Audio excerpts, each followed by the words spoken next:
Thank you for joining us for this sermon podcast from United Church on the Green, located in New Haven, Connecticut.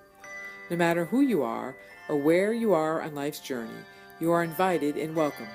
If you enjoy this podcast and would like to learn more about our open and affirming ministry at United Church on the Green, please visit our website at unitednewhaven.org. Thank you. Friends, the reading this morning is from the book of the prophet Isaiah, chapter 11, verses 1 to 10. Isaiah, chapter 11, verses 1 to 10. And you may also find this in the Pew Bibles, page 640. Page 640 of the Pew Bibles. Let us listen to the word of the living God. A shoot shall come out from the stump of Jesse, and a branch shall grow out of his roots. The Spirit of the Lord shall rest upon him, the Spirit of wisdom and understanding, the Spirit of counsel and might, the Spirit of knowledge and the fear of the Lord. His delight shall be in the fear of the Lord.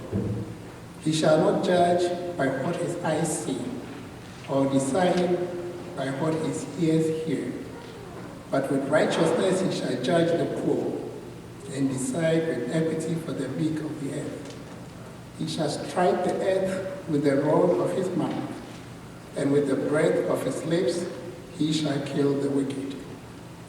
Righteousness shall be the belt around his waist, and faithfulness the belt around his loins. The wolf shall lay with the lamb, the leopard shall lie down with the kid. The calf and the lion and the fatling together, and a little child shall lead them. The cow and the bear shall graze, their young shall lie down together, and the lion shall eat straw like the ox. The nursing child shall play over the hole of the asp, and the weaned child shall put its hand on the adder's den. They will not hurt or destroy on all my holy mountain, for the earth will be full of the knowledge of the Lord as the waters cover the sea. On that day, the root of Jesse shall stand as a signal to the peoples. The nations shall inquire of him, and his dwelling shall be glorious. These are the words of the living God. Let our ears be open to listen and our hearts to receive. Amen. Would you pray with me, please? O Lord, may the words of my mouth and the meditations of all our hearts be acceptable in your presence, for you are our rock and our Redeemer. Amen. Fear not. It's a phrase that shows up on quite a number of occasions in Scripture. To Abraham, out in the wilderness, doubtful that he would ever find a homeland, fear not. To Isaac, in hot water again and run out of town, fear not. To Joshua, leading the Israelites into the promised land, do not fear or be dismayed. To the prophet Isaiah, speaking to his exiled people on God's behalf, do not fear, for I have redeemed you, I have called you by name, you are mine. To Mary, when the angel Gabriel appears to her to announce that she will bear a child and his name will be Jesus, fear not, for you have found favor with God. To Joseph, telling him to go ahead and marry his fiancée in spite of the unusual circumstances, do not be afraid to take Mary as your wife. To the shepherds keeping watch over their flocks by night, trembling at the sight and sound of angels in the heavens, fear not, for I bring you good tidings of great joy. To the disciples of Jesus, when the storm raged and their boat threatened to capsize, take heart, it is I, do not be afraid. To the women who came to the tomb, early in the morning on the first day of the week, staring slack-jawed at the rolled-away stone and the left-behind grave cloths and the eye-dazzling angels, fear not. I know that you are looking for Jesus who was crucified. When fear not is heard, when God or one of God's angelic messengers speaks those words to the biblical characters or into your own heart, it is usually for a very good reason. Things are pretty darn scary.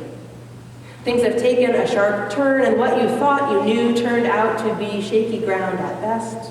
You can feel your stomach dropping, your adrenaline pumping. What is being asked of you feels like more than you can bear, and you don't know where to turn for help or whether it will be forthcoming if you should summon up the courage to ask. Coming, as it often does, into a context in which being afraid is reasonable. It's a rational response to the circumstances. The call to fear not may be about as effective as saying to a child, "Don't smile," or to an adult, "Don't think of an elephant." There are real reasons to fear. Personal reasons, communal reasons, global reasons, and if you're like me, or like most people I suspect, being told not to be afraid does not necessarily make it possible to do so. But when fear not is heard, when God or one of God's angelic messengers speaks those words to the biblical characters or into your own heart, it is also for another very good reason. Fear does not generally help us live as our best selves. People who are afraid tend to dig in our heels or run for the hills. People who are afraid tend to see things in black and white, to divide the world into us and them, friend and foe, and to put up walls and barriers and defense mechanisms to protect ourselves from threats, real or imagined. People who are afraid are reactive rather than proactive. People who are afraid have suspicious hearts and itchy trigger fingers. People who are afraid lose our capacity to imagine, to empathize, to hope. So God and her angels say it to us over and over and over again, "Fear not. Fear not, my children. Fear not, beloved ones. Fear not. Fear not. Fear not." And here at United, we've chosen this refrain, "Fear not," as our theme for Advent this year. Which brings me around to this morning's scripture reading. The scene that the prophet Isaiah describes, in which natural enemies, predator and prey, lie down together, must have required an awful lot of fear not. At least if you see that event through the eyes of the lamb, or the kid, or the calf, or the little child, or the little child's parent. No matter how fervently anyone, even an angel, even a multitude of the heavenly host assured me that the lion was now a vegetarian, it would take a lot of convincing for me to allow my child to play over its den. And this, I think, is why I need the reminder that comes a few verses earlier in our reading from Isaiah. The prophet is describing a leader to come, one who will pick up the mantle of the line that goes all the way back to King David, the one who will restore the fortunes of the people after lifetimes and generations of exile and conquest, one who will embody the very promises of God. Did you catch the description when Benjamin read it so beautifully? It said, "His delight shall be in the fear of the Lord." And then it goes on, "With righteousness he shall judge the poor and decide with equity for the meek of the earth. Righteousness shall be the belt around his waist, and faithfulness the belt around his loins." In order for this ruler to live out the righteousness and equity and faithfulness to which God calls them, they will have to delight in the fear of the Lord, which is to say, they will have to fear God more than they fear the wealthy or the powerful or the potential loss of wealth or status that comes from being an advocate for righteousness and equity. And fear here, it's important to note, does not mean the kind of terror that sends you cringing away from a coming blow, but rather a sense of reverence, of awe, of wonder, a sense that God is so much bigger, so much wiser, so much more just and more merciful, so much bolder and more loving and more powerful than that ruler could ever dream, or than can I. Now, if I dwell in that space, if I make room for the wonder and awe that come from clear-eyed contemplation of God's nature, if I put my fear, my reverence, in the right place, then perhaps I will not be drawn into petty battles for position, into cruel efforts to manipulate through fear, into endless cycles of retribution for all the wounds I've ever suffered. If I attune myself to wonder and awe, then perhaps I will not need to fear earthly powers, for I will know that I am held in the strong and good hands of the same God who has led God's people safely through wilderness before and will do so again. I will know that I am accompanied by the same God who brings forth flowers from the desert,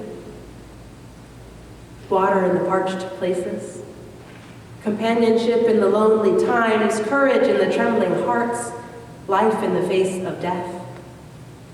I will know, perhaps you will know too, that our lives are precious to the God of earth and heaven, and that nothing I can do, nothing you can do, nothing that can be done to us could ever separate us from God's love. Can you imagine what would be possible if we knew? I mean, if we really knew that. If we feared God, we revered God more than we revered anything or anyone else.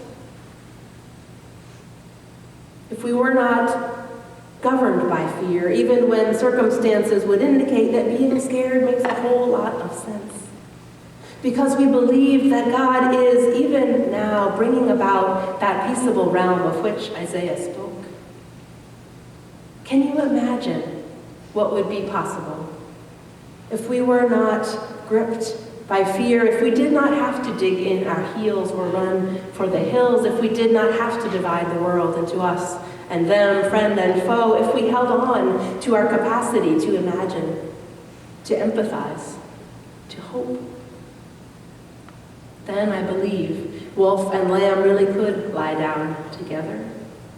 Then I believe righteousness and equity really could be the law of the land. Then I believe all creation really could be transformed.